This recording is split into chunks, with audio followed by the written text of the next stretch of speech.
Crypto currency ലാൻഡ്സ്കേപ്പിൽ ചരിത്രത്തിൽ ആദ്യമായി 10 physical പ്രോജക്റ്റുമായി വിപ്ലവകരമായ മാറ്റങ്ങൾ വരുത്തിക്കൊണ്ട് ഒരു മഹത് വ്യക്തി, ബിസിനസ്സുകാരൻ, നമ്മോടൊപ്പം ജീവിച്ച് വളർന്ന മലയാളി, നമുക്ക് പരിചയപ്പെടാം അദ്ദേഹത്തെ. എൻ്റെ പേര് Sasikumar Sankaran. Everybody welcome to my channel SS India.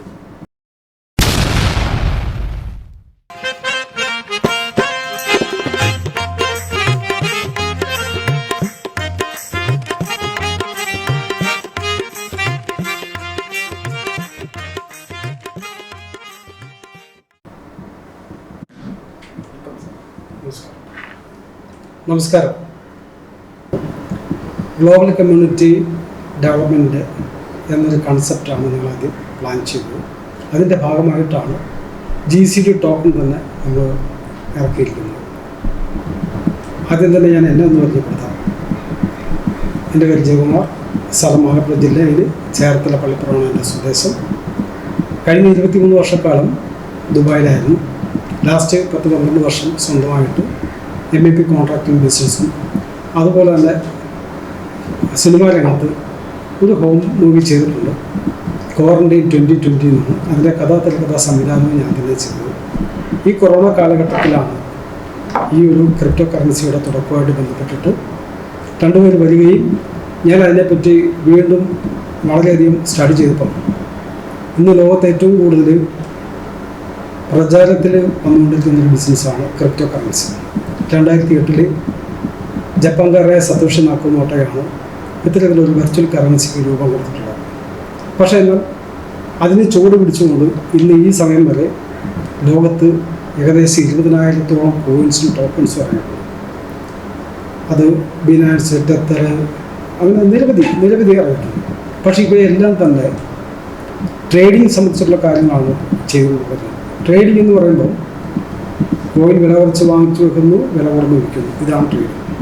ചില ആൾക്കാരൊക്കെ അതിന് വേറെ ചില മാനദണ്ഡങ്ങൾ കൊടുത്തുകൊണ്ട് NFT ഗെയിംസ് ഒക്കെ ഉൾപ്പെടുത്തിക്കൊണ്ടുള്ള ചില പദ്ധതികളും ചെയ്തിട്ടുണ്ട്.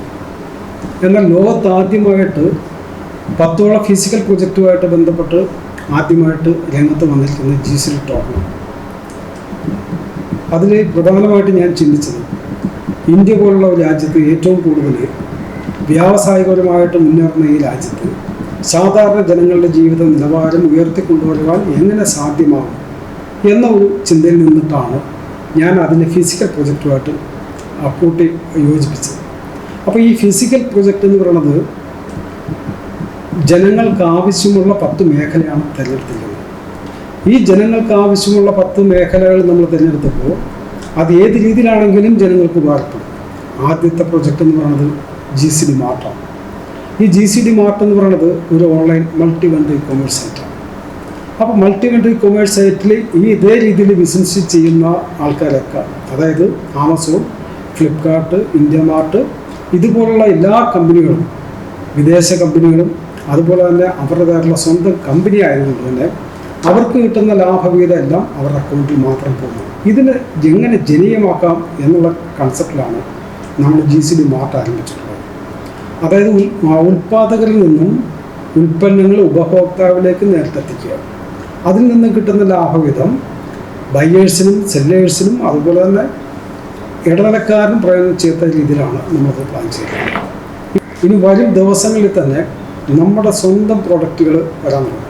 അതായത് ഏറ്റവും നല്ല ഗുണനിലവാരമുള്ള ഉൽപ്പന്നങ്ങളായി, അത് ഫുഡ് ഐറ്റംസ് ആയിക്കോട്ടെ, മറ്റുള്ള ഉൽപ്പന്നമായിക്കോട്ടെ, GCD പേരിൽ ഇറങ്ങുന്ന എല്ലാ ഉൽപ്പന്നങ്ങളും എല്ലാം തന്നെ ജനങ്ങൾക്ക് വിശ്വസിച്ച് വാങ്ങിക്കാൻ പറ്റുന്ന ഒരു സംസ്കാരം, ഒരു വ്യാപാര വ്യവസായത്തിലുള്ള ഒരു സംസ്കാരം നമ്മൾ രൂപപ്പെടുത്തിയിരിക്കുകയാണ്, ഉപഭോക്തൃ സംവിധാനം.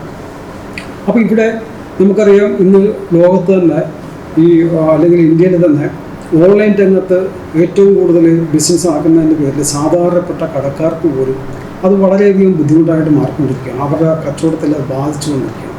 എന്നാൽ ഇവിടെ നമ്മൾ GCD ടോക്കൻ്റെ കീഴിൽ വരുന്ന ഈ GCD മാർട്ട് എന്ന് പറയുന്ന ആ ഒരു ബിസിനസ്സിൽ കടക്കാർക്കും എല്ലാ ആൾക്കാർക്കും മിനിമം 20 ടോക്കൺ എടുത്തുകൊണ്ട് തന്നെ അവർക്ക് ഇതിൻ്റെ ഭാഗമാകാനും നമ്മുടെ 10ഓളം പ്രൊജക്റ്റിൽ പാർട്ടിസിപ്പേറ്റ് ചെയ്തുകൊണ്ട് അതിൽ നിന്ന് കിട്ടുന്ന വരുമാനം കൂടി അവർക്ക് മാസം കിട്ടുന്ന സംവിധാനമാണ് ഒരുക്കിയിട്ടുള്ളത്. അപ്പോൾ ഇത്തരത്തിൽ 10 പ്രൊജക്റ്റിൽ ഒരു പ്രൊജക്റ്റ് എന്ന് പറയുന്നതാണ് ഞാൻ ആദ്യം പറഞ്ഞ GCD മാർട്ട് എന്ന് പറയുന്നത്. രണ്ടാമത്തെ പ്രൊജക്റ്റ് എന്ന് പറയുന്നത് നമ്മുടെ ഓഫ്ലൈൻ, അതായത് നമ്മുടെ ഉൽപ്പന്നങ്ങൾ തന്നെ നമ്മളുടെ ഷോപ്പുകൾ സ്ഥാപിച്ചുകൊണ്ട് അവിടെ ജനങ്ങളിലേക്ക് നേരിട്ടെത്തിക്കാനുള്ള സംവിധാനം. മൂന്നാമത്തെ പ്രൊജക്റ്റാണ് ഇൻഫ്രാസ്ട്രക്ചർ. ആ ഇൻഫ്രാസ്ട്രക്ചർ എന്ന് പറയുമ്പോൾ നമുക്കറിയാം ഇന്ന് ഇന്ത്യ ഗവൺമെൻറ് ഏറ്റവും കൂടുതൽ ഫണ്ട് ഇൻവെസ്റ്റ് ചെയ്യുന്നത് ഇൻഫ്രാസ്ട്രക്ചർ രംഗത്തൊക്കെ. എന്തുകൊണ്ടാണ്? നമ്മുടെ ചരക്ക് ഗതാഗതങ്ങൾ സമയാസമയങ്ങളിൽ അത് ചെയ്തു പോകുന്നില്ലെങ്കിൽ ആ താമസം നമ്മുടെ ബിസിനസ്സിനെല്ലാം ബാധിക്കും. അതുകൊണ്ട് തന്നെയാണ് സർക്കാർ പാലം പണിയും റോഡ് പണിയും ഇതെല്ലാം ചെയ്തത്. പക്ഷേ ഇതെല്ലാം ചില വ്യക്തികളുടെ കൈകളിലാണ് ഇത്തരം ബിസിനസ്സുകളെല്ലാം പോകുന്നത്. അതിനെയും നമ്മൾ ജനീയമാക്കി കൊണ്ടുവന്ന് അതിൻ്റെ വരുമാനവും ജനങ്ങളിലേക്ക് എത്തിക്കുക എന്നുള്ളതാണ് മൂന്നാമത്തെ പ്രോജക്റ്റ്. നാലാമത്തെ പ്രോജക്റ്റ് എന്ന് പറയുന്നത് മീഡിയ ആൻഡ് ഫിലിം ഇൻഡസ്ട്രിയാണ്. നമ്മുടെ എല്ലാ കാര്യങ്ങളും ജനങ്ങളിലേക്ക് എത്തിക്കുന്ന മീഡിയ വഴിയാണ്, ചാനൽ വഴിയാണ്. അപ്പം അത്തരം നമ്മുടേതായിട്ടുള്ള ബിസിനസ്സുപരമായിട്ടുള്ള കാര്യങ്ങൾ ജനങ്ങളിലേക്ക് എത്തിക്കണമെങ്കിൽ നമ്മുടേതായിട്ടുള്ള ഒരു ചാനൽ വേണം. പ്രത്യേകിച്ച് ക്രിപ്റ്റോ കറൻസി 185-190ഓളം രാജ്യങ്ങളിലേക്ക് പോകുന്നൊരു ബിസിനസ്സാണ്. അവിടെ എല്ലാം തന്നെ നമ്മുടെ സ്വന്തമായിട്ടുള്ള ബിസിനസ്സും എല്ലാം നമ്മൾ ഡെവലപ്പ് ചെയ്യും. 10ാമത്തെ പ്രൊജക്റ്റ് അത് തന്നെയാണ്. അപ്പോൾ ഇത്തരത്തിൽ ഒരു കൺസെപ്റ്റ് നയിക്കുമ്പോൾ നമുക്ക് സ്വന്തമായിട്ടൊരു ചാനൽ കൂടി തരും. അപ്പോൾ ആ 4ാമത്തെ പ്രൊജക്റ്റിൽ മറ്റൊരു ഭാഗം എന്ന് പറയുന്നത് ഫിലിം ഇൻഡസ്ട്രിയാണ്. 28 സംസ്ഥാനവും അതിനോടനുബന്ധിച്ചിട്ടുള്ള മറ്റു കാര്യങ്ങളൊക്കെ ഉള്ള ഇന്ത്യ രാജ്യത്ത് അത്രയും ഭാഷകളിലൊക്കെ നമുക്ക് സിനിമ നിർമ്മിക്കാൻ ആവശ്യമായിട്ടുള്ള പോസ്റ്റ് പ്രൊഡക്ഷൻ ആവശ്യമായിട്ടുള്ള യൂണിറ്റുകൾ ആരംഭിച്ചുകൊണ്ട് സിനിമാ നിർമ്മാതാക്കൾക്ക് ഒരു വലിയ നേട്ടം കൊയ്യത്തക്ക രീതിയിലാണ് നമ്മൾ അതും വിഭാവനം ചെയ്തിരിക്കുന്നത്. നമുക്ക് നിർമ്മാതാക്കളെയും ഒന്നിപ്പിക്കാൻ പറ്റുന്ന രീതിയിലേക്കാണ് നമ്മൾ ആ ബിസിനസ് സ്ട്രാറ്റജി തയ്യാറാക്കിയിരിക്കുന്നത്. അതുപോലെ തന്നെ സിനിമാ മേഖലയിൽ ടെക്നീഷ്യന്മാരുടെ ആർട്ടിസ്റ്റുണ്ട്, അവർക്കും ഒരു സ്ഥിര വരുമാനം കണ്ടെത്തി കൊടുക്കാൻ വേണ്ടിയിട്ട് കൂടിയാണ് ഈ ഫിലിം ഇൻഡസ്ട്രി നമ്മൾ കൈകാര്യം ചെയ്യുന്നത്. താമസിയാതെ നമ്മൾ ആ കാര്യങ്ങളിലേക്കും കടക്കുന്നതായിരിക്കും. അപ്പോൾ ഇത്തരത്തിൽ നമ്മൾ നിരവധി പ്രൊജക്റ്റുകളാണ് ഈ 10 പ്രൊജക്റ്റ് എന്ന് പറയുന്നത്. 10ാമത്തെ പ്രൊജക്റ്റ് എന്ന് പറയുന്നത് വിദേശ രാജ്യങ്ങളിൽ നമ്മുടെ ബിസിനസ് വ്യാപിപ്പിക്കുക എന്നുള്ളതാണ്. അപ്പോൾ 4 ഞാൻ പറഞ്ഞു കഴിഞ്ഞു. 5ാമത്തെന്ന് പറഞ്ഞാൽ അഗ്രികൾച്ചർ ഫാമിംഗ് ആണ്. നിരവധി സ്ഥലങ്ങൾ വെറുതെ കിടപ്പുണ്ട്. ആ സ്ഥലങ്ങളിലെല്ലാം നമ്മൾ നല്ല ഇനം അല്ലെങ്കിൽ കൃഷിയൊക്കെ ചെയ്തുകൊണ്ട് നല്ല ഫുഡ് ഒരു സംസ്കാരം രൂപപ്പെടുത്തിയെടുത്തുകൊണ്ട് പരമാവധി ആൾക്കാർക്ക് രൂപ കൊടുക്കുക, അതുപോലുള്ള കാര്യങ്ങൾ. ഫാമിംഗ് നമുക്കറിയാം, ഇന്ന് ഫാമിംഗ് ആ സെക്ടറിൽ ഗവൺമെൻറ് കോടിക്കണക്കിന് രൂപ കൊടുക്കുന്നുണ്ട്, ലോണായിട്ടും മറ്റ് സാമ്പത്തിക സഹായങ്ങളെല്ലാം ചെയ്യുന്നുണ്ട്. പക്ഷെ അതൊന്നും നമ്മുടെ ആൾക്കാർക്ക് ഏറ്റെടുത്ത് ചെയ്യാനുള്ള ഒരു വൈമനസ്യം കാണിക്കുന്നുണ്ട്. ഇവിടെയെല്ലാം നമുക്കൊരു കൂട്ടായ്മയിലൂടെ വരുന്ന ഒരു പ്രസ്ഥാനത്തിന് സാധ്യമാകും. അതുകൊണ്ട് തന്നെയാണ് അഗ്രികൾച്ചർ ഫാമിംഗ് എന്ന് പറയുന്നത് ഒരു വലിയ ഘടകമാണ്. ഇപ്പോൾ പാലാണെങ്കിലും പാൽ ഉൽപ്പന്നങ്ങളാണെങ്കിലും മാംസമാണെങ്കിലും മുട്ടയാണെങ്കിലും ഇതെല്ലാം മനുഷ്യൻ്റെ നിത്യേനയുള്ള ആഹാര രീതിയാണ്. അപ്പോൾ അതുകൊണ്ട് തന്നെ നമുക്ക് ഒരിക്കലും അതിനെ ഒന്നും മാറ്റി നിർത്താൻ പറ്റില്ല. അങ്ങനെയാണ് ആ 5ാമത്തെ പ്രോജക്റ്റ് എടുത്തിരിക്കുന്നത്. സാർ ഇപ്പോൾ 5 പ്രോജക്റ്റിനെ കുറിച്ച് പറഞ്ഞു. ബാലൻസ് ഉള്ള 5 പ്രോജക്റ്റിനെ കുറിച്ച് ഒന്ന് വിശദീകരിക്കാം. തീർച്ചയായും ഞാൻ ആദ്യമേ തന്നെ പറഞ്ഞു, ജനങ്ങൾക്ക് ആവശ്യമുള്ള മേഖലയാണ് നമ്മൾ തിരഞ്ഞെടുക്കുന്നത്. 5 പ്രോജക്റ്റ് ഞാൻ പറഞ്ഞു. ഇനി അടുത്തത് മാനുഫാക്ചറിങ് യൂണിറ്റാണ്. അപ്പോൾ മാനുഫാക്ചറിങ് യൂണിറ്റ് എന്ന് പറയുമ്പോൾ എന്തും നമുക്ക് സ്വന്തമായിട്ട് നിർമ്മിക്കാൻ സാധിക്കും. മാനുഫാക്ചറിങ് ചെയ്യാം. അത് ഫുഡ് ഐറ്റംസ് ആയിക്കോട്ടെ, മറ്റ് ഇലക്ട്രോണിക് ഐറ്റംസ് ആയിക്കോട്ടെ, ഏത് ടൈപ്പുള്ള കാര്യങ്ങളാണേലും ഒരു മാനുഫാക്ചറിങ് യൂണിറ്റ് ആരംഭിച്ചുകൊണ്ട് എവിടെയാണോ നമുക്ക് ആവശ്യമായിട്ട് വരുന്നത് അതിനെ നമ്മൾ കടന്നു ചെന്നുകൊണ്ട് നമ്മുടേതായിട്ടുള്ള പ്രൊഡക്റ്റ്, അതായത് ഇപ്പോൾ ചെറിയൊരു എക്സാമ്പിൾ പറയുകയാണെങ്കിൽ ഇപ്പോൾ നമുക്കെല്ലാവർക്കും അറിയാം, മുളക് പൊടി, മല്ലിപ്പൊടി, മസാലപ്പൊടിയൊക്കെ മിക്കവാറും കേസുകളും കാര്യങ്ങളൊക്കെ ഉണ്ടെങ്കിലും കമ്പനിക്കെതിരായിട്ട് ഒരു കാര്യം ചെയ്യാറില്ല. പക്ഷേ ഇവിടെ എല്ലാം ഈ മുളക് പൊടിയാണേലും മല്ലിപ്പൊടിയാണേലും മസാലപ്പൊടിയാണേലും തേയിലപ്പൊടിയാണേലും GCBയുടെ ബ്രാൻഡിൽ വരുന്ന സാധനത്തിന് 100% നമ്മുടെ ഗ്യാരണ്ടിയാണ്. നമ്മുടെ പ്രൊഡക്റ്റിൽ നമുക്ക് മായം ചേർത്ത് ലാഭം കിട്ടേണ്ട കാര്യമില്ല. അതിൻ്റെ കാരണം നമ്മുടെ മെയിൻ ബിസിനസ് എന്ന് പറയുന്നത് ക്രിപ്റ്റോ കറൻസി ബിസിനസ്സാണ്. അപ്പോൾ ക്രിപ്റ്റോ കറൻസി ബിസിനസ്സിൻ്റെ ടോക്കൺസിൻ്റെ മൂല്യം കൂടി വരുമ്പോൾ തന്നെ അവർക്ക് വലിയൊരു അസറ്റാണ് നമ്മുടെ ഓരോ GCD മെമ്പേഴ്സിനും ഉണ്ടാകും. അതുകൊണ്ട് നമുക്ക് മായം ചേർത്ത് ലാഭം കിട്ടേണ്ട കാര്യമില്ല. നമുക്ക് നല്ല പ്രൊഡക്റ്റ് ജനങ്ങൾക്ക് കൊടുത്തുകൊണ്ട് അതിനകത്ത് നിന്ന് 10 രൂപ കിട്ടുന്ന ഭാഗത്ത് നമുക്ക് 1 രൂപ കിട്ടിയാലും നമ്മൾ സാറ്റിസ്ഫൈഡ് ആണ്. അതുകൊണ്ടാണ് നമുക്ക് മാനുഫാക്ചറിങ് യൂണിറ്റ് വേണമെന്ന് പറയാൻ കാരണം ഈ ഫുഡ് ഐറ്റംസ് എന്നൊക്കെ പറഞ്ഞാൽ ഏറ്റവും കൂടുതൽ വിഷാംശം ചേർത്തുള്ള കാര്യങ്ങളൊക്കെയാണ് പലരും ചെയ്തു വെച്ചിരിക്കുന്നത്. അത് പല പ്രാവശ്യവും ഗവൺമെൻറ് അത് പരീക്ഷിച്ചിട്ട് അല്ലെങ്കിൽ അതിൻ്റെ ടെസ്റ്റൊക്കെ നടത്തിയിട്ട് ഒത്തിരി ഫെയിലിയർ ആയിട്ടുണ്ട്. ആ മായം ചേർത്ത സാധനങ്ങളൊക്കെ നമുക്ക് മനസ്സിലാക്കാൻ പറ്റിയിട്ടുണ്ട്. അപ്പോൾ അതുകൊണ്ട് നമ്മുടേതായിട്ടുള്ള കുറച്ചെങ്കിലും ജനങ്ങൾക്ക് നല്ല പ്രൊഡക്റ്റ് കൊടുത്ത് അവരെ സംരക്ഷിക്കാനുള്ള കാര്യം ചെയ്യാമെന്നുള്ളതാണ് മാനുഫാക്ചറിങ് യൂണിറ്റിലൂടെ നമ്മൾ ലക്ഷ്യം വെക്കുന്നത്. അത് ഫുഡ് ഐറ്റംസ് മാത്രമല്ല, ഇലക്ട്രിക്കലോ ഇലക്ട്രോണിക്സോ എന്തും, അതാണ് മാനുഫാക്ചറിങ് ഒരു യൂണിറ്റ് നമ്മൾ വെച്ചിരിക്കുന്നത്. പിന്നെ അടുത്ത ഒരു സെക്ടർ എന്ന് പറയുന്നത് ട്രാവൽ ആൻഡ് ടൂറിസം.